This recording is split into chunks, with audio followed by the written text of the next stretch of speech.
Kembali lagi bersama admin guys. Jadi pada kesempatan ini admin akan menjelaskan sedikit mengenai game 99 Malam di Hutan.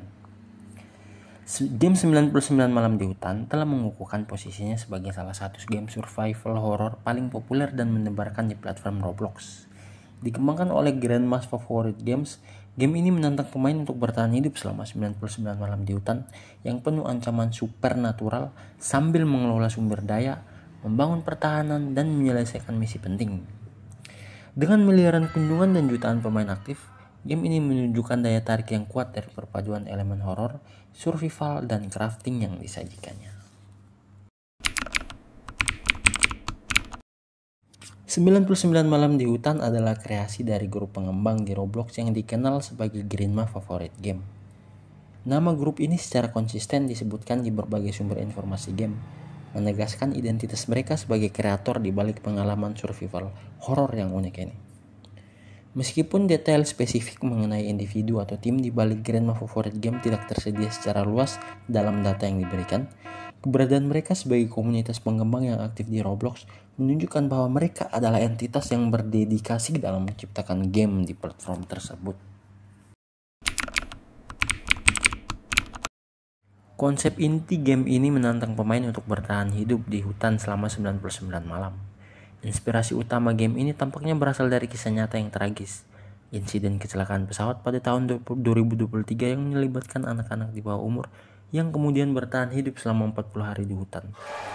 Game ini mengambil premis survival tersebut dan mengembangkannya menjadi narasi horor supernatural, di mana pemain harus menghadapi ancaman seperti deer monster yang menakutkan, para kultis, dan berbagai makhluk buas lainnya. Cerita ini juga melibatkan misi yang menemukan dan menyelamatkan 4 anak yang hilang yang tampaknya menjadi inti dari alur cerita utama. Konsep utama 99 Malam di Hutan adalah survival horror di mana pemain harus bertahan selama 99 malam. Ini bukan hanya tentang menghindari musuh, tetapi juga tentang membangun dan mengelola camp. Pemain dituntut untuk mengumpulkan sumber daya, membuat barang-barang penting, dan memperkuat markas mereka. Elemen penting lainnya adalah menjaga api unggun tetap nyala karena api berfungsi sebagai pelindung dari ancaman seperti deer monster. Selain elemen survival dan crafting, game ini juga memiliki tujuan naratif yang jelas, menemukan dan menyelamatkan 4 anak yang hilang di hutan. Misi ini tidak hanya menambah kedalaman cerita, tetapi juga berfungsi sebagai mekanisme progresi yang mempercepat waktu di dalam game. Pemain harus aktif mengumpulkan sumber daya esensial untuk bertahan hidup. Kayu bakar adalah prioritas utama untuk menjaga api tetap menyala, yang penting untuk mengusir deer monster dan memperluas area aman. Makanan juga krusial dengan fokus pada sumber stabil seperti hasil pertanian. Scrap dan permata kultus digunakan untuk upgrade dan crafting.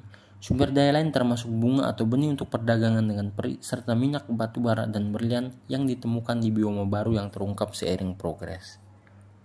Desain loop gameplay yang saling terkait antara pengumpulan sumber daya, kerajinan, dan manajemen camp mendorong pemain untuk terus berinteraksi dengan lingkungan dan sistem game, menciptakan siklus progresi yang adiktif.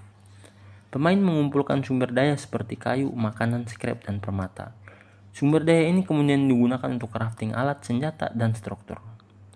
Item dan struktur yang dibuat selanjutnya meningkatkan manajemen camp seperti sumber makanan yang lebih baik, pertahanan yang lebih kuat, atau level api yang lebih tinggi. Manajemen camp yang ditingkatkan ini secara langsung meningkatkan peluang bertahan hidup dan membuka area atau kemampuan baru.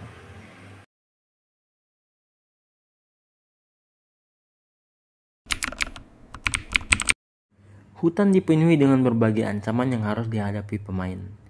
Musuh utama dan paling menakutkan adalah deer monster. Monster ini adalah entitas supernatural yang menjadi fokus horor dalam game. Center dapat membuat deer tertegun sesaat, dan deer tidak dapat memanjat bangunan, sebuah kelemahan yang dapat dieksploitasi pemain. Selain deer monster, ada juga kultis yang menyerang camp pemain. Di antara kultis, crossbow kultis dianggap yang paling berbahaya karena serangan jarak jauh mereka yang mematikan dan kemampuan untuk membunuh pemain secara tak terduga. Makhluk buas lainnya juga mengintai seperti beruang dan serigala yang dapat muncul secara tak terduga jika pemain berada di tempat yang tidak seharusnya atau jika deer tidak dapat menjangkau mereka. The Owl juga disebutkan sebagai pengawas dari bayangan yang menambah lapisan ancaman. Variasi musuh dengan pola serangan dan kelemahan yang berbeda mendorong pemain untuk mengembangkan strategi pertahanan yang adaptif dan tidak hanya mengandalkan satu taktik. Hal ini mencegah gameplay menjadi monoton dan membuat pemain tetap terlibat dalam pemecahan masalah. Pemain juga dapat menggunakan berbagai cara untuk bertahan, termasuk menjaga api unggun tetap menyala, membangun jebakan beruang, dan menggunakan berbagai senjata seperti laser, sword, railgun, shotgun, revolver, spear, rifle, bola salju, dan kunai. 99 Malam di Hutan menawarkan sistem kelas pemain yang memungkinkan pemain untuk membuka kemampuan yang berbeda dan memulai dengan alat atau senjata unik. Kelas-kelas ini dapat diperoleh dengan menukar berlian. Selain bertahan hidup, salah satu misi utama dalam game ini adalah menemukan dan menyelamatkan 4 anak yang hilang di hutan. Lokasi anak-anak dapat ditemukan dengan berinteraksi dengan papan pengumuman di titik spawn dan mengklik foto anak tersebut. Pemain harus membawa senjata karena anak-anak seringkali harus diselamatkan dari ruang bawah tanah yang terkunci. Menyelamatkan anak-anak bukan hanya tujuan naratif, tetapi juga memiliki dampak langsung pada gameplay. Setiap anak yang diselamatkan akan mempercepat berjalannya hari. Ini menjadi strategi penting untuk mencapai 99 malam lebih cepat. Misi menyelamatkan anak-anak berfungsi ganda sebagai pendorong naratif dan akselerator gameplay, mengubah tujuan bertahan hidup menjadi bertahan hidup dengan tujuan yang memberikan motivasi tambahan bagi pemain. Salah satu tantangan yang dihadapi pemain adalah masalah teknis seperti error atau pesan the experience is limit. Saat mencoba bergabung dengan teman yang menggunakan platform berbeda, misalnya PS5 mencoba bergabung dengan PS4 atau PC. Masalah kompatibilitas lintas platform seperti ini dapat menghambat pengalaman bermain bersama yang merupakan aspek penting dari game survival. Selain itu ada laporan tentang glitch dan bug seperti kemampuan untuk teleportasi keluar dari peta menggunakan teleporter yang ditempatkan dengan cara tertentu. Meskipun ini beresiko membuat pemain kembali ke dalam peta jika terlalu jauh. Ada juga laporan tentang papan yang bisa basah oleh hujan yang mempersulit menyalakan api, menunjukkan detail lingkungan yang dapat menjadi tantangan jika tidak dikelola dengan baik. Game ini mengambil inspirasi dari peristiwa nyata yang tragis pada tahun 2023 yang melibatkan anak-anak yang bertahan hidup di hutan. Penggunaan insiden sensitif semacam itu sebagai dasar untuk game yang dipasarkan kepada anak-anak di Roblox telah menimbulkan pertanyaan etika dari beberapa anggota komunitas. Beberapa pemain merasa bahwa mengeksploitasi pengalaman traumatis menjadi hiburan adalah tindakan yang tidak pantas atau salah secara moral. Perdebatan ini menyoroti dilema yang dihadapi pengembangan dalam menyeimbangkan kebebasan kreatif dengan tanggung jawab sosial, terutama ketika berinteraksi dengan materi sumber yang sensitif. Meskipun game ini dirancang untuk dimainkan dengan teman, dinamika komunitas dapat menjadi tantangan tersendiri. Beberapa pemain mengeluhkan kesulitan menemukan tim yang baik atau menghadapi pemain yang terlalu muda untuk memahami game dan sering meninggalkan permainan di tengah jalan. Ini dapat merusak pengalaman bermain, terutama dalam game survival yang dibutuhkan koordinasi dan kerjasama tim yang sulit.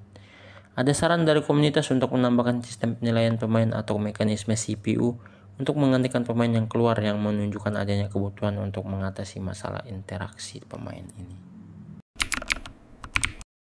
Seperti game live service lainnya, 99 Malam di Hutan terus menerima pembaruan termasuk kelas baru, bioma senjata, monster, dan boss.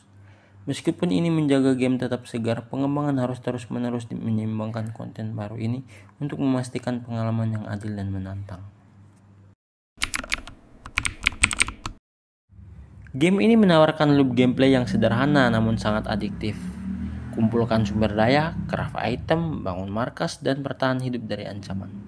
Namun kesederhanaan ini diperkaya dengan lapisan-lapisan kompleksitas yang mendalam. Kemampuan untuk membangun sistem sumber daya yang mandiri, seperti pasokan makanan yang tak terbatas dengan crockpot atau api unggun yang selalu menyala dengan biofuel converted, mengubah fokus pemain dari sekedar bertahan hidup menjadi perencanaan strategis jangka panjang. Ini memberikan rasa pencapaian yang berkelanjutan dan mendorong pemain untuk terus mengoptimalkan strategi mereka. Kehadiran diri monster yang menakutkan dan kultis yang agresif menciptakan suasana horor dan ketegangan yang konstan. Ancaman yang bervariasi membutuhkan taktik adaptif, menjaga pemain tetap waspada dan membuat setiap malam terasa mendebarkan.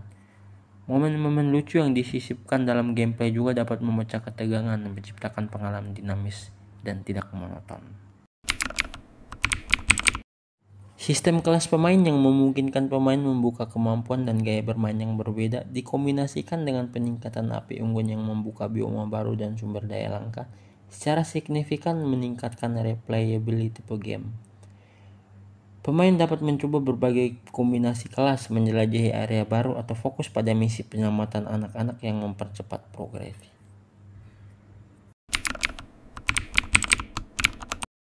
Game ini jauh lebih baik dimainkan bersama teman. Aspek multiplayer ini memungkinkan pemain untuk bekerja sama dengan mengumpulkan sumber daya, membangun camp dan melawan ancaman, memperkuat ikatan sosial dan pengalaman bermain.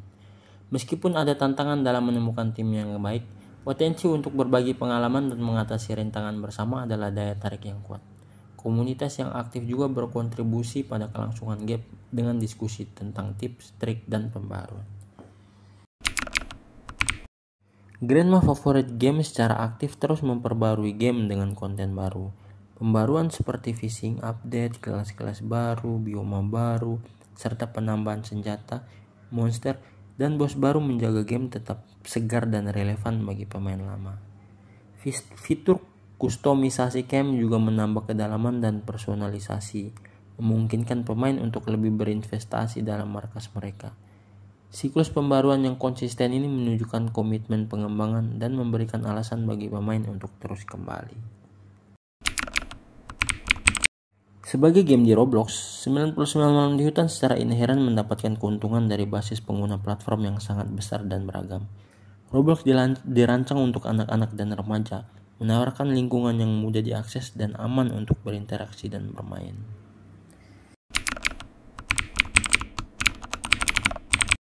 99 Malam di Hutan dari Grandma Favorite Game adalah contoh menonjol dari game survival horror yang sukses di Roblox. Daya tariknya berakar pada perpaduan gameplay survival yang mendalam, elemen horor yang efektif, dan sistem progresi yang kaya yang mendorong replayability. Meskipun menghadapi tantangan seperti isu etika terkait inspirasi kisah nyata yang sensitif dan dinamika komunitas, game ini terus berkembang hingga saat ini.